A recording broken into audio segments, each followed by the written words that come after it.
Simple at masarap na sausawan. Bago natin ituloy ito, huwag niyong kalimutan mag-subscribe sa aking channel.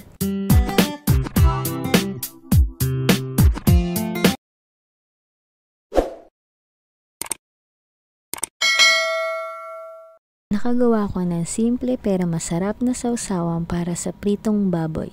At ito ang kanyang mga sangkap na simple lang din: kamatis, bawang, kalamansi at sibuyas at toyo. Ginayat ko muna ang bawang, hiniwa ko ang sibuyas. Sa pagkahiwa niyan, mag-ingat kayo kasi nakakaiyak yan dahil masyadong makatas. At ang kamatis.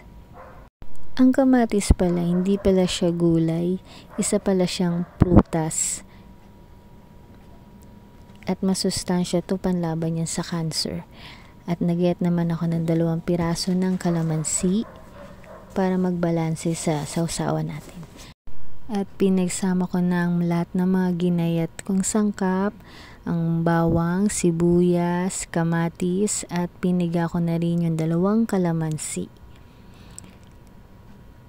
Nilagyan ko na rin siya ng konting toyo lang guys, para hindi masyadong maalat. At hinalo ko siya para lahat magpantay ang lasa.